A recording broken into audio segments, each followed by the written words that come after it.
guys, welcome Muskie Road Rules podcast and Patreon. Guys, I really appreciate every week that you guys either tune in and listen to us or you are watching us on the Patreon channel. Guys, I can't tell you enough how much I appreciate the members.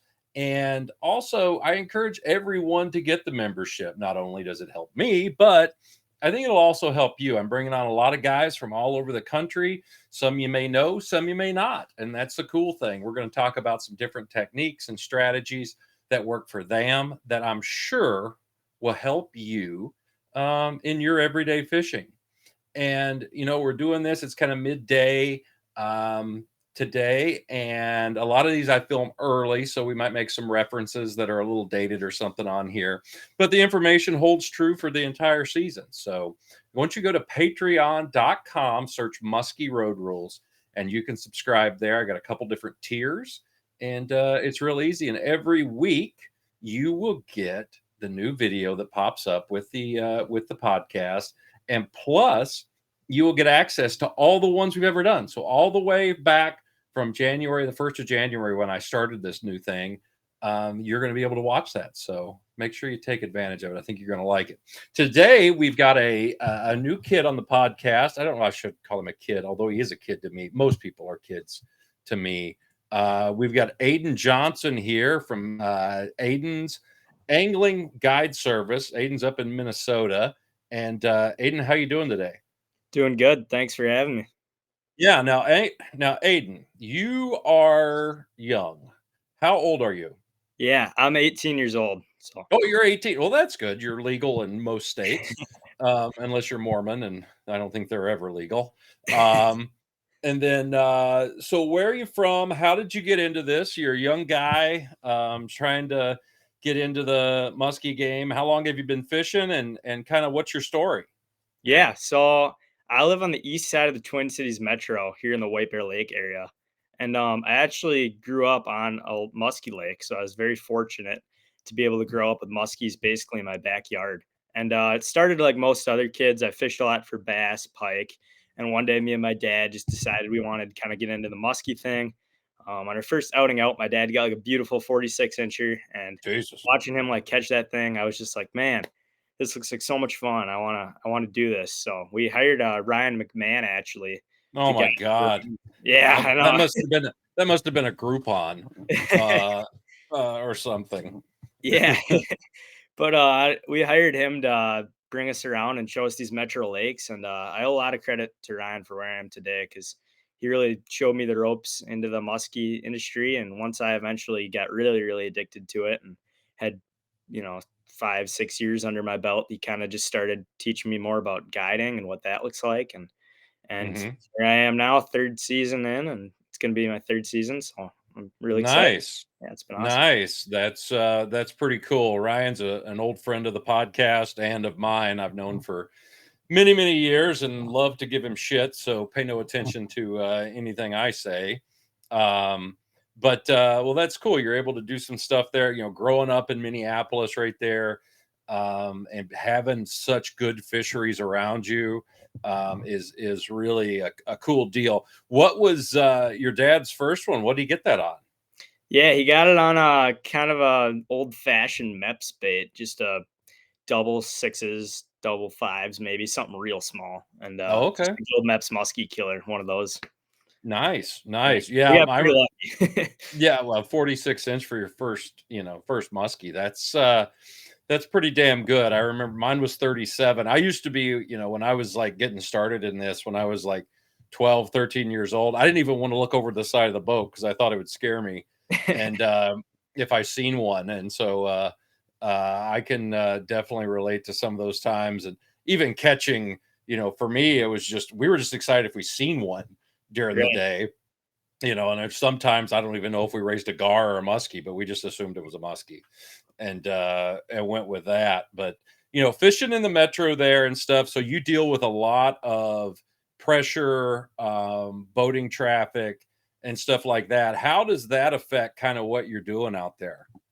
Yeah, I mean, it especially seems to come into play in the summer. We're lucky enough here in the metro, or like in the fall, a lot of the lakes seem to clear out from that recreational pressure, and the fishing's just a little bit easier because you have less people on the water, jet skiing and tubing and all that crap. So, in the summertime, I think I like to go to some of those smaller lakes that tend to have a Mhm. little bit less recreational pressure. I still like Minnetonka and White Bear and stuff at certain times, but they tend to get really packed on those hot summer days. So a lot of times the smaller lakes are kind of where I tend to go in the summer.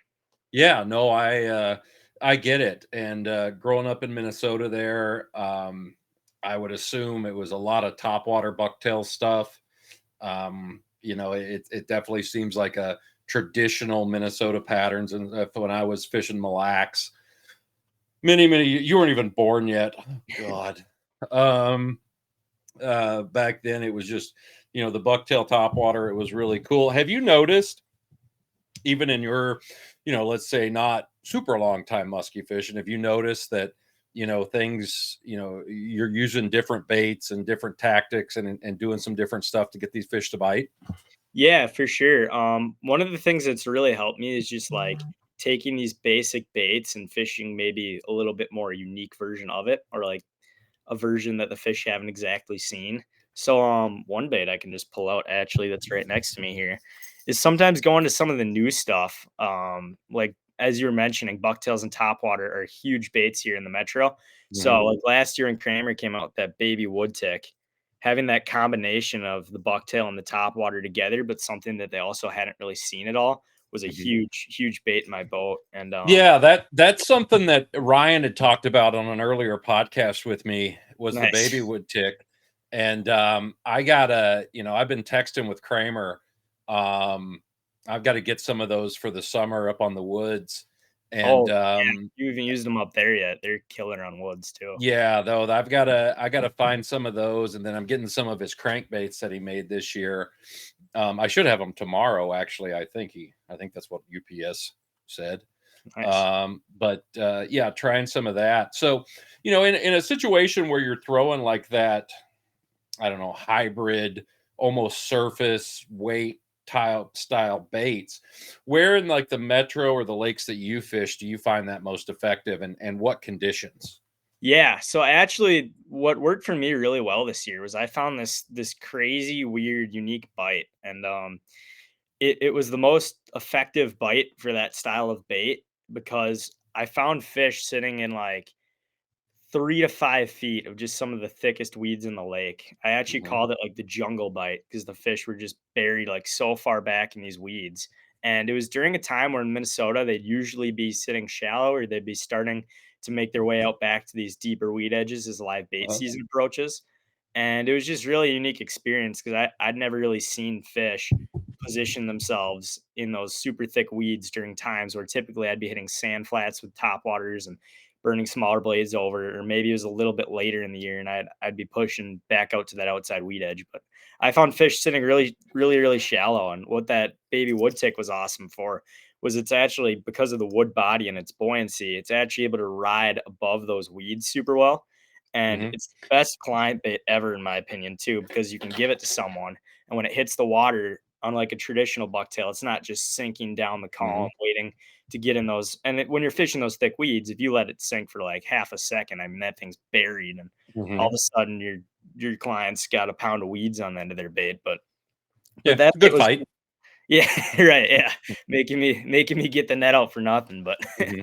but yeah, no, that bait was awesome for that situation specifically, just because I think I had this kind of unique bite going that not a lot of people were fishing, and it was one of the few baits I could get through that stuff. But when you could get it through, man, it was effective. So really fun. Yeah, what is here, I'm gonna change the screen here for a second. I'm gonna be like the Wizard of Oz up in the corner there. Hold up that wood tick again there so guys can see the whole deal higher Yeah. right there. A little closer to you. All right. Back Perfect. back back it up a little bit. There So we it's got go. kind of these number 7 Revo blades in the front, I believe is what Kramer threw on them. And then Mhm. on the back here, it's kind of got this wood body. This side's a little bit chowed up, but Mhm. got this wood body on it. And what that wood body does is it keeps that bait a little higher in the column, and Mhm. it allows those blades to not sink down into the weeds, and it Sure. keeps the bait just nice and above them, and nice and clean from all those thick crap So weeds. So what was the water temps you were finding this working for you? Yeah, so I found it working when I first found the bite. I want to say water temp was like 67, 68 degrees. Okay. And it actually lasted all the way till like 59, 58 degrees, where I think the last couple fish I caught in the bite. So it went pretty decently late in the year, mid October. They were still up there when traditionally I'd caught them at suckers in that point. And were you finding that those fish that were really tucked into those weeds like that, were they following or just eating?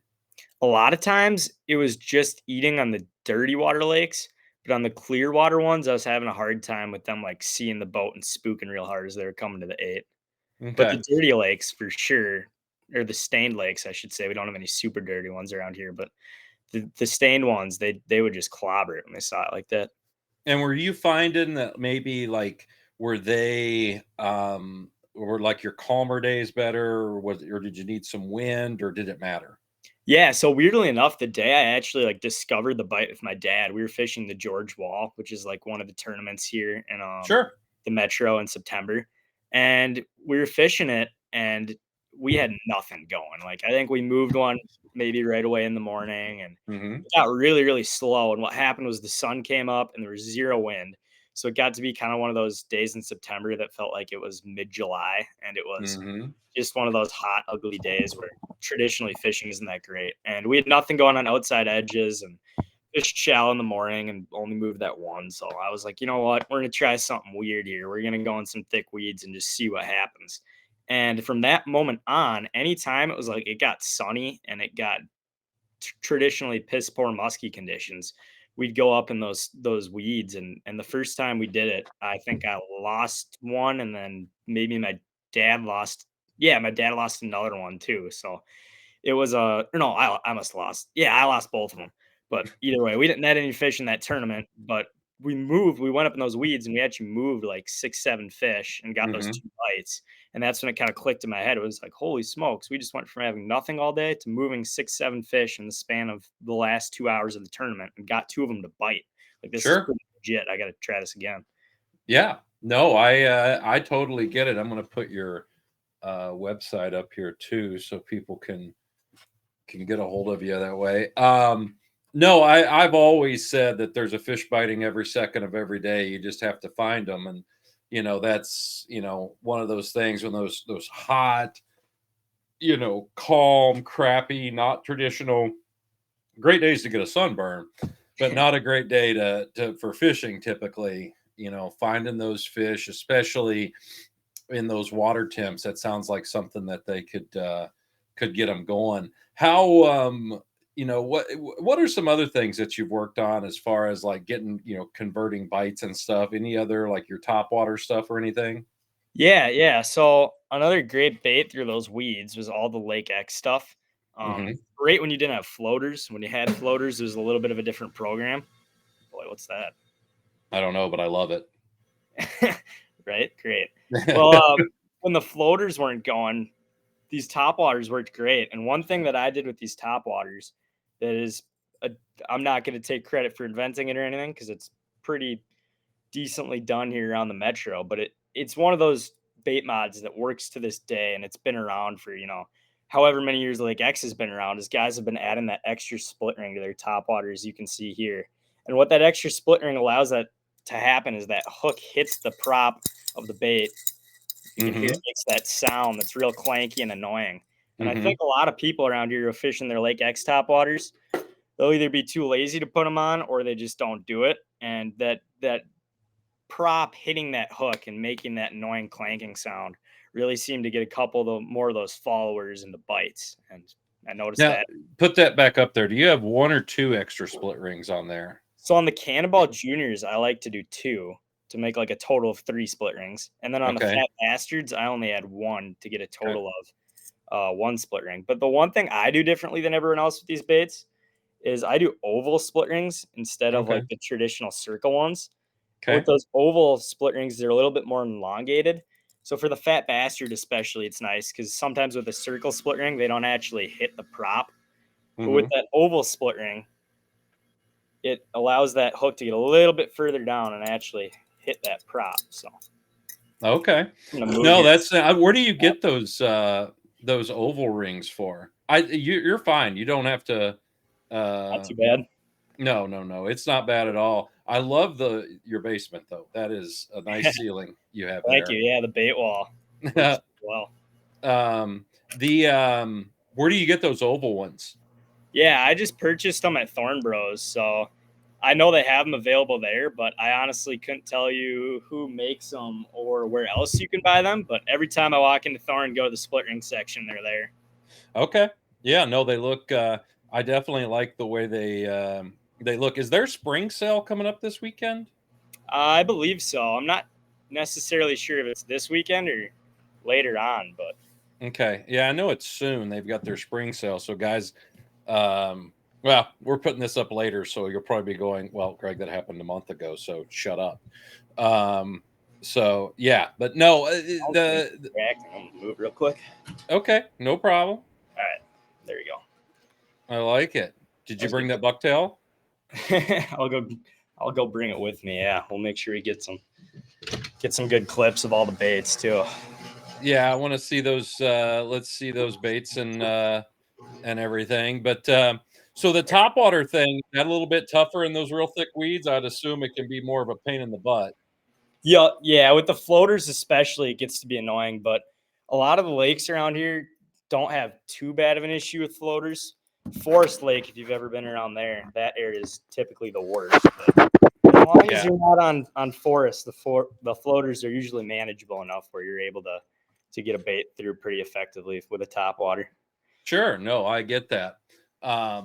Now on your lakes down there, do you find that the fish? Because I have my own opinion on this, but do you find that the boat traffic has anything to do with them? Because in my opinion, these fish are used to it. It's just it annoys us way more than it does them. Yeah, I mean, so personally, I kind of have this theory where I really like fishing the metro in the morning. Hmm. And the main reason I think behind this theory is yes, I think the boat pressure does spook them a little bit. And in the morning, you typically get those more peaceful um, settings where, there's not jet skiers ripping by, the wake surfing boats haven't woke up yet. The water skiers sometimes are out, but not too often. And usually it just seems like things are kind of peaceful in the morning and the recreation hasn't came out yet. And in the evening, it seems like you still have people out jet skiing and all the crap on the lake with the recreational stuff. And I think the weeds in the evening too tend to get stirred up a little bit more after people have been out on the lake all day. And at Hmm. night, the wind kind of tends to blow them to a shoreline. So in the morning, I really like fishing that time frame the best in the metro, just because the weeds seem to kind of not be floating on the top of the water, getting chopped up from props yet, and there's nobody out there really to disturb the muskies yet. So that's Sure. that's my way of going about it. Yeah, no, and I think too, in the morning you're dealing with the coolest water of the day, in the evening you're dealing with some of the warmest, and sometimes that'll really affect where they're laying and what their idea of comfortable is. Yeah, Is something like that. especially in the fall, it seems like what you're talking about with the cooler water in the morning. I think a Mhm. lot of those fish tend to move up at night, and that cooler water at night is typically what drives them up. So I think you're absolutely right about that. When it gets hot and the water temps increase, it seems like those fish that were sitting in shallow sand, especially, tend to bump out, and they're really only accessible in the morning. Sure. No, I totally get it. And is there any type, so you're fishing that really thick stuff and it can be a pain in the butt. Is there any special like thing you do like rod reel wise? I mean, rod length, does that become a big thing? Anything like Yeah, that? yeah, both of those actually come into play pretty significantly during that bite. So the one thing that's really important is having a high powered gear ratio on your reels. I've been using the Tranx 400s and Lexa T Wings, and those have both been fantastic reels with the 7-to-1 ratios, or any of the 7-to-1s, or even the 8-to-1s. I think are the faster ones with both Hmm. those reels. And I Hmm. really like having that fast gear ratio because it allows you to keep that bait from sinking. It's not as much of an issue with, like I was talking about earlier, the ticks, But still, Mhm. it seems like something about that factor of burning a bait over those weeds and making the fish have to choose right now to react or let the bait go right past them seems to be a trigger with the speed, especially. And talking about rod length, that's also a pretty significant factor, I think, anywhere that you fish these days. Just being able to get those wider turns, and especially when you get big fish and you're dealing with big fish, it's important to really make sure your figure eight turns are wide enough where that fish is able to keep up with the bait and not lose track of it, which I think is the biggest thing that a longer rod really does to any angler's advantage, is help make those figure eight turns wider. Okay. What length rod are you using in this situation?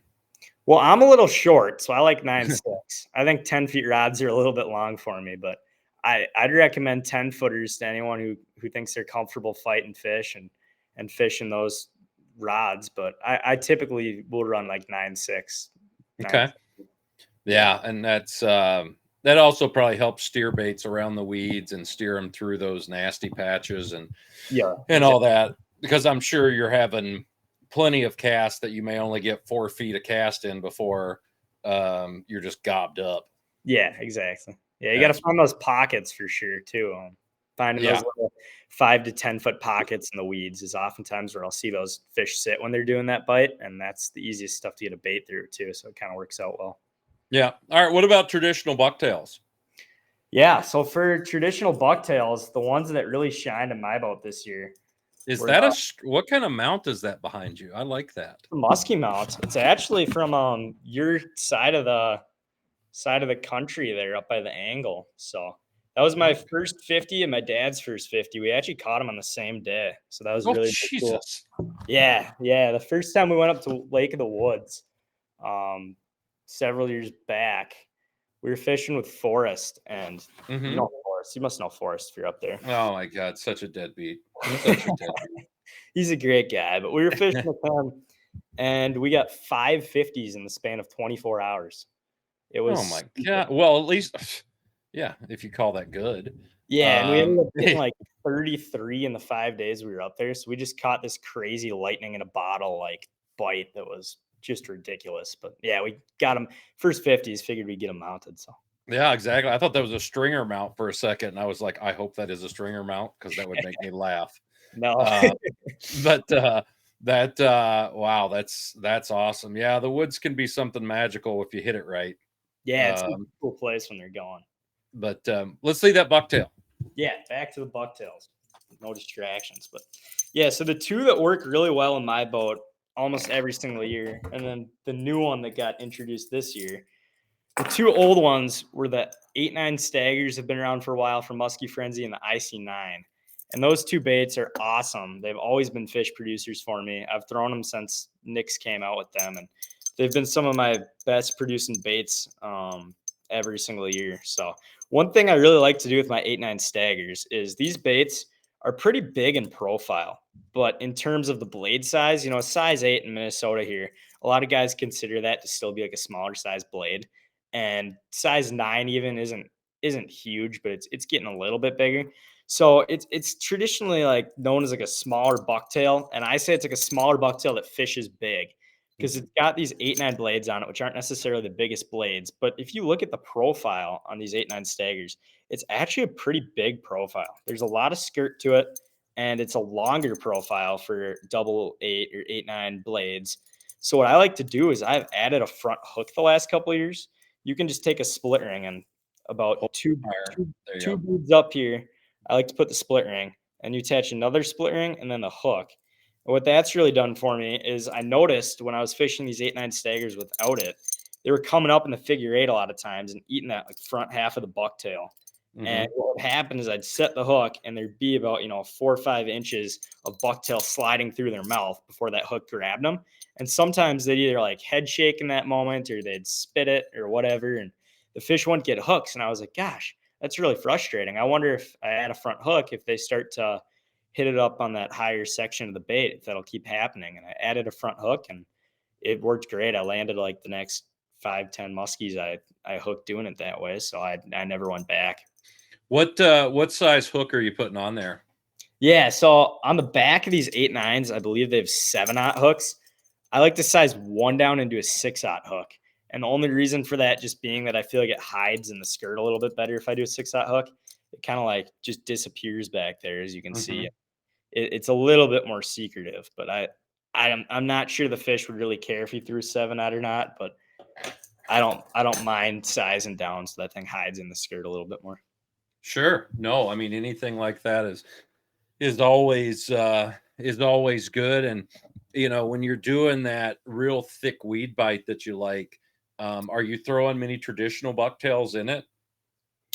Yeah, I mean, to an extent, it's a little bit harder, I'll say, to get them through. But one that really worked, and actually, this was the third bucktail that I was going to mention that I forgot here, but the Muskie Frenzy IC7, um, Mhm. new this year, was an awesome, awesome bait. This color I did really get on too. I think Nick's calling it white ice, Mm. Is white that white? What black. color is that? Yeah, the blade's white, and then the other blade's black, and then the skirt's kind of like mostly primarily black. It's Mhm. got a little bit of like a black halo or maybe like a shine to it.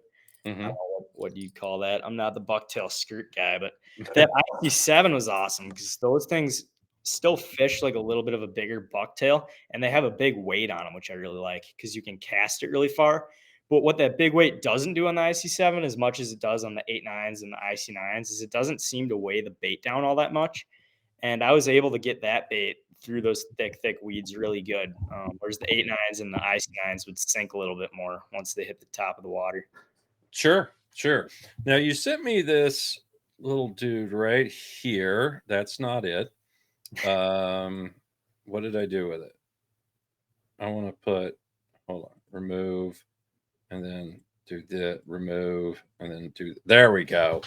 You're talking about the jungle bite. This looks like a PowerPoint thing you made here because you're in school and you know computers, and you're not an old person yet. Not yet, no. And so here, maybe just read this for what you've got going on for the guys that are listening. Yeah, so anyone who wants to fish this jungle bite or try it for themselves, whether it's here in the metro or somewhere else in the state, I truly think it's a bite that as more pressure increases on these lakes and more fishermen tend to come into the musky fishing game, I think this will be a bite that we see not only here in the metro, but I think it's a bite we'll start to see in Wisconsin, northern Minnesota, and any of those other lakes that have been affected by angling pressure. And I, I mean, I don't like to point fingers, but maybe it has something to do a little bit too with these fish feeling less safe in open water with forward facing. I don't know what it had to do with that contributed to it, but the jungle bite is a bite that I've recently found here in the last year or two, and especially last September, it was when I really noticed what was actually happening. But basically, I found fish buried in 5 feet or less of the thickest weeds in the lake. Like I said earlier, I discovered it mid-September, but I think it had been going on for weeks at that point because by the time I got there, there were a ton of fish in these spots, and it didn't seem like they were just moving in. It seemed like they'd already been there for a little bit, perhaps, and I Hmm. was finally starting to target them. So I figured out what kind of weeds they preferred, and there were certain weed beds on these lakes that it would work for, and there were certain weed beds where it didn't really seem to work.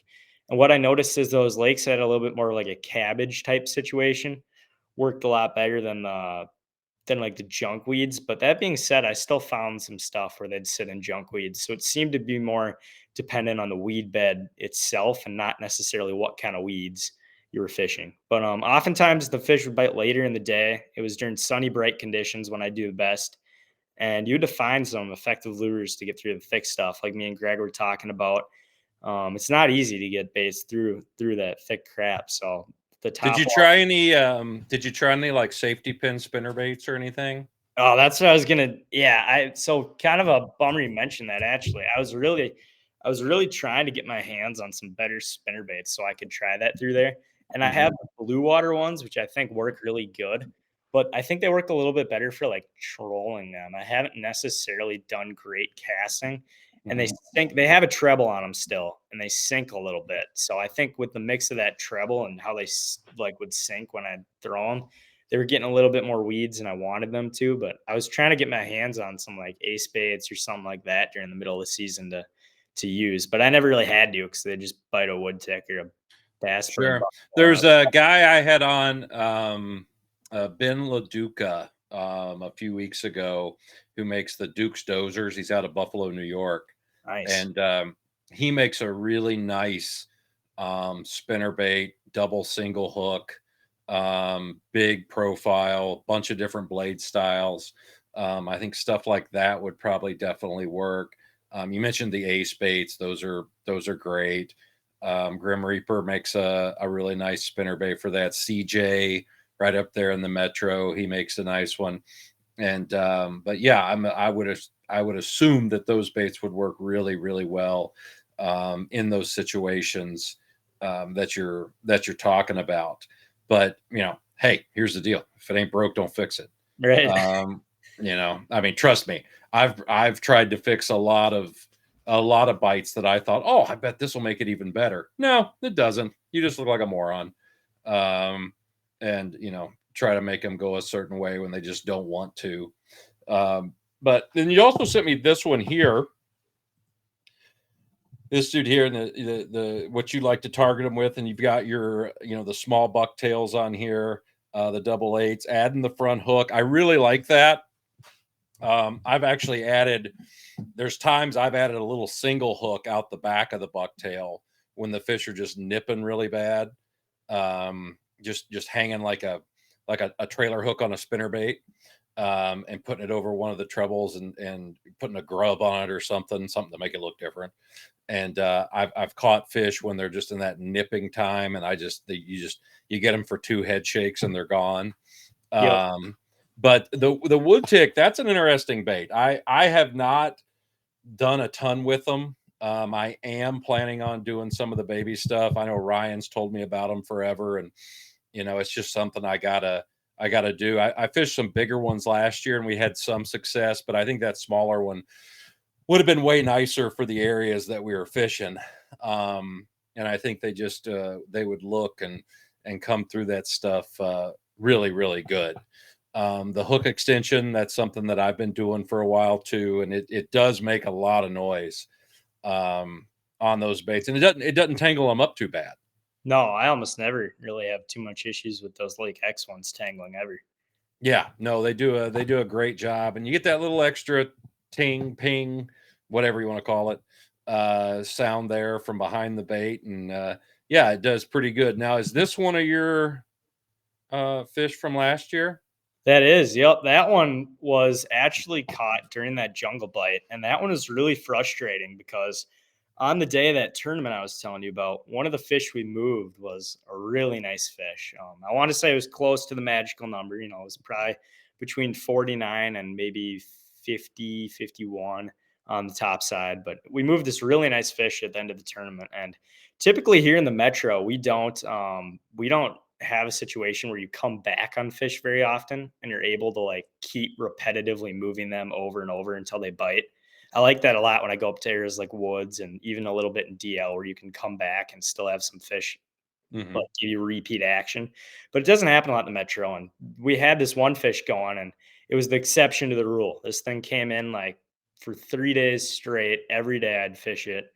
I probably moved the thing like 5, 6 times. I finally got to the icon one day and I hook one. And in my head, I'm like, this is it. Like, really nice fish here. Like, let's get the net and let's be prepared. And it comes in. I'm like, oh, you got to be kidding me. And it wasn't the 50 I was looking for, but it was still a nice fish I caught. And it was actually blind in that one eye. But I was going to say it looks like it's blind, and those are my favorite fish because that means I have a shot. Um, yeah, it looks like that one eye is a little cloudy there, and yeah, I had one time. We're up on Miltona fishing, and this fish would come out from under a dock. And I rarely fish docks up there, but we were throwing junior cowgirl, a chartreuse one, and this thing would come in, and it just, I mean, haul an ass, and I'm like, oh, this one's gonna bite, and I'd go into the figure eight, and it would just kind of swim off to the side, and the water's clear, and so I just pitched the bucktail back out at it, and she'd see it again, and just absolutely just come in like a bat out of hell.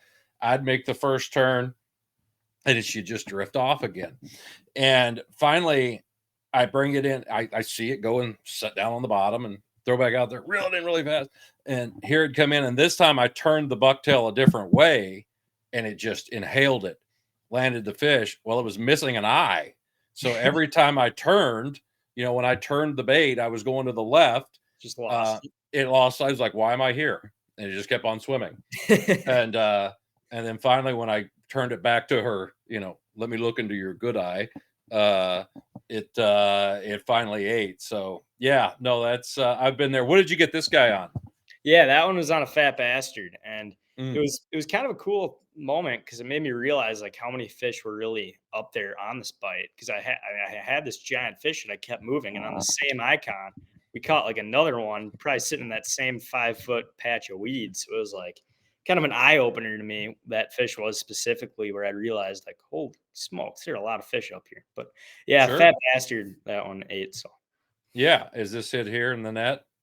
oh, that was a different one actually. That one I caught about 20 minutes before on the same pattern. So, Oh wow. So yeah. yeah, there was quite a few fish up there. So Yeah, they were biting. shallow, yeah, shallow weeds, being able to get them to go up there, making some little adjustment to your lures. It sounds like things were starting to go. And you also sent me some release videos. What's going on with those? Yeah, so the videos I sent you, I apologize in advance. I don't have very many videos of me getting fish to like eat boat side. I don't really record very much, but the release videos I sent you kind of are all some of my like more memorable fish from the season that had cooler stories tied to them. So I figured you could show them if you wanted, and we could.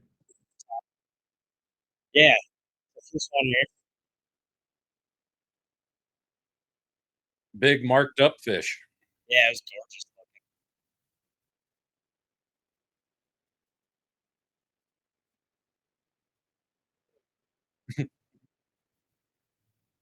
Yeah, so this one is pretty exciting.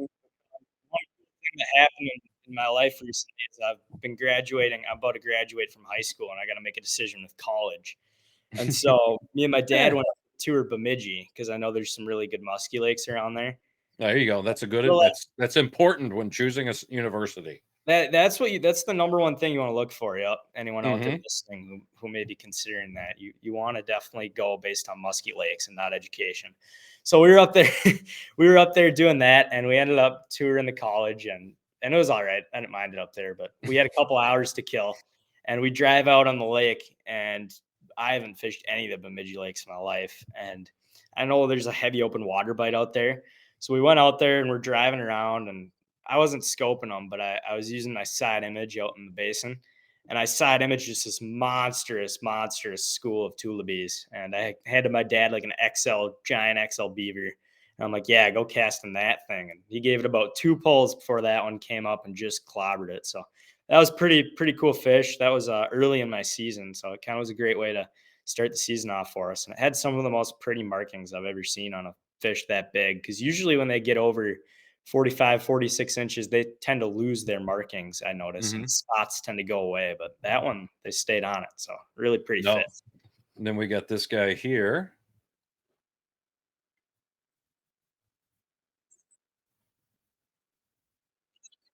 That kid does not look very old. Yeah, no, that was honestly, if I had to pin down probably my favorite fish that I had a client catch this year, that would have been it. And that video is great because it relates back to that jungle bite I was talking about. At that point, I want to say it was October 22nd or 23rd, and we were out that day. And typically when you're getting into later October, you're transitioning into more of a sucker bite around here. And the one thing I've noticed is the last few years, the sucker bite just has not been very good.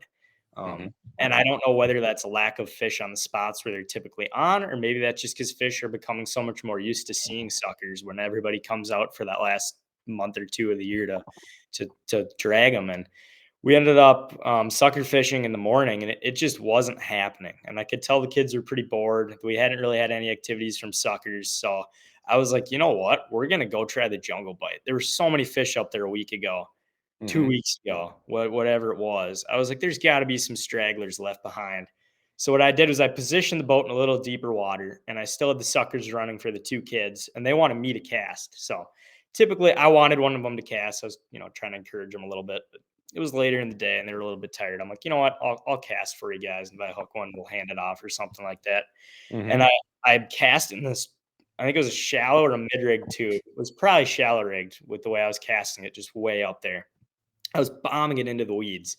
And the boat was positioned in maybe like 12, 15 feet, but I was bombing this tube way up into the weeds. And I had one come darting out of the weeds and it went to the boat and it followed around like 4 or 5 turns in the figure eight. And then it was just sitting there looking at my tube. And I was vertical jigging it right in front of its face, bringing it up in the corner, hanging it, trying to get it to bite and whatnot. And I go, Brooks, I'm like, go get that sucker back there. We're going to put that thing right in front of it. And he reels in the sucker. Soon as the fish sees the sucker, just inhales it. And Mhm. it's pretty awesome. I think he was 9 or 10 years old, and it was his first ever muskie. He set the hook. I thought he was going in, to be honest. Grabbed him by the back of his life jacket while his brother got me the net, and it was just a really cool moment. Those kids were super excited to have that fish in the net, and it showed me what was even more incredible was that there were still fish that shallow because the fish followed in a tube from shallow water. Even Mhm. though I ended up eating the sucker, it came from way up shallow. So What was the water temperature then, do you think?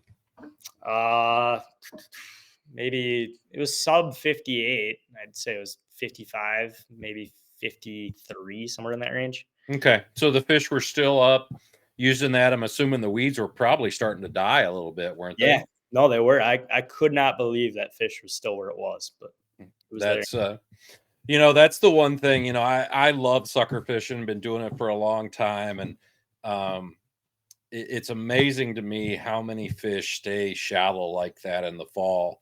You go back and read the old articles and stuff. Hell, some I might have wrote. And stay on the edge and blah blah blah blah.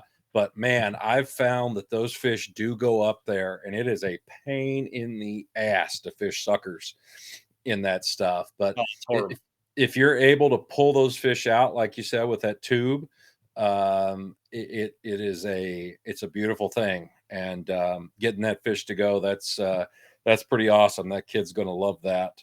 Um, he's gonna love that. This video here. Yeah. So this one's from the state tournament this year. Um, one, you'll see, I'm really fired up here. But one cool thing me and my buddy do every year is we go up and we fish the high school state muskie tournament if we're able to qualify. Since my freshman year, we've been going up to Lake Vermilion to participate. Hold on a second here. Let's let it play.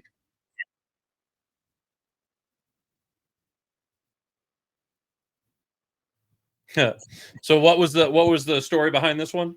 Yeah, so for the last 4 years since my freshman year, we've been going up to Vermilion after we've qualified and participated in the state championship for the high school muskie tournament. And this was finally the year we got it done. So I got a 47 right there, as you can see. And I ended up getting like a 40 incher a couple hours later. So that was a really cool fish because we were finally able to win the state tournament up there. Nice. Yeah, it was really fun. The last 3 years we've had the winning fish on actually. We've never been able to slide the net under it. So we've gotten the bite every single time to win the tournament and never actually got it done till this year. So that was really, really cool opportunity to finally win it and with a pretty big one. I mean, Yeah. 47 is not as big as they get in Vermilion, but it was a really fun moment. So How did that fish come? oh, it was insane. We were fishing a spot that was like pretty heavy on current, and we actually got screwed pretty bad because the whole day of the tournament, it was just this awful cold front. And it wasn't like one of the good fall cold fronts where it turns them on. It was like one of the fall cold fronts where they want to go tuck their eyes Yeah. under their fins and sit on the bottom. Hmm. And this fish basically came out of this current spot. And if you've ever fished Vermilion, the fish are like very ghosty there, like albino looking almost. And the thing came up from under this weed bed in the current and just smoked a bucktail, little weed rock spot. And it was so cool because I saw the thing come up and it was like by the time I saw it, it was turned into an S and just had that bucktail T-bone. So really long fight on it too. One of the longer fights I've ever had with muskies. I was probably on my free spool like 5 times. So it was a really cool fight, but stressful when you're in a tournament. Oh, I The dog I wants know. to say Hello, dog. hi. Hello. My name's Dog. Uh, that's awesome. And then this last video here, is this the fish that kid caught? No, this one's my, I'll explain it later. We wanna watch this.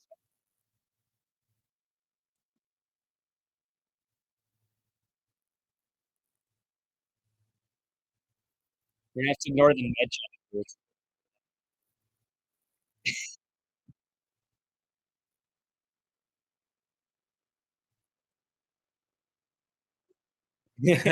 So it sounds like he was giving you some shit there on your netting jobs. Oh yeah, no, it wasn't pretty. This one, I'm lucky enough. I go to high school with a good group of buddies who all like to fish and hunt. And my one buddy, he's lived on the same lake as me for quite a long time, and he'd never caught a muskie before. And we always like wanted to go get him one, and it was kind of high on our bucket list. So we went out one day in October, and we were fishing one of these metro lakes, and all my electronics on my boat died, which I have never had happen before actually. So I had no electronics. I was all pissed off. I'm like, I don't know, I'm gonna drag these suckers on the weed edge. And I was like, let's just go in, screw this. And I go to turn on my big engine and it's dead too. So like basically all the batteries in my boat just totally quit from the cold. And I didn't really know what we were gonna do. So the trolling motor thankfully still worked, and we're working our way back to the landing. And we passed this spot where I know that fish will sit pretty often during sucker season. And I'm like, you know what? We're here. It's gonna be a while till we're at the launch because all we got is the trolling motor. And it Mhm. wasn't looking promising for my buddy at this point. He'd already missed the hook set on one where he set the hook into the top of my trolling motor. And The way I like to do it. yeah, right. Real great strategy there to set the hook on muskies. But so he already missed one, and then I think we had another one spit a sucker. So it was a rough day with landing them. And at this point, we just given up. No electronics, no big motor. And I'm like, you know what? Let's not give up quite yet. Let's just do one more spot. And we run through this spot. We're reeling them in, and my buddy sees this fish behind the sucker. And we kind of play with it for a little bit. Slap the sucker on the water, try to get it fired up, and eventually we go about another 50 yards, turn a little bit more towards deeper water, and I was using like a graph on my phone, like the Navionics ice fishing one, and Mhm. just following the weed edge. And then when we saw the fish, we pushed out a little deeper, but we got the thing to bite. And my buddy conveniently didn't turn on the clicker even. So this Oh, whole situation that happened was I think this is the luckiest muskie I've probably ever seen in my life. No electronics, no big motor, no clicker. The rod just doubles over, and I'm like, that can't be a fish. It's got to be weeds. I pick it up and just monster head shakes. I'm like, oh, I lied. That's a muskie. So handed him it, missed the net job twice. No hook set, no electronics, no motor, but we still got it done for him. And it was pretty awesome getting to watch him catch his first muskie. I mean, it was only like that a 142 incher, but it was a cool moment. hey, first fish is first fish. Mine was 37 inches, and to me, it was the world record. So I know how that goes. Well, I tell you what, Aiden, that's cool. I've really liked talking to you this evening. How can somebody get a hold of you if they want to go fishing with you, or if they want to get in the boat with you? Yeah, so if anyone wants to hop in the boat, aidensangling.com is my website. If you want me to give out my number too, I can do that. Sure. Go ahead and give me a call at 651-829-4281. And give me a call or a text, or go to my website, and there's a convenient book a trip button you can always click. So, yeah. All right, that'll work. Don't do like Ryan, because Ryan had this whole idea years ago to write his phone number on bathroom stalls. Um, and or maybe I was writing his number on bathroom stalls. Who knows? I've been known to do that. And yeah, so Aiden, I tell you what, bud, it's been a pleasure, and hopefully we'll get you on here again. And yeah, we'll talk to you a little later. Okay. Yeah, thanks so much for having me. Appreciate it.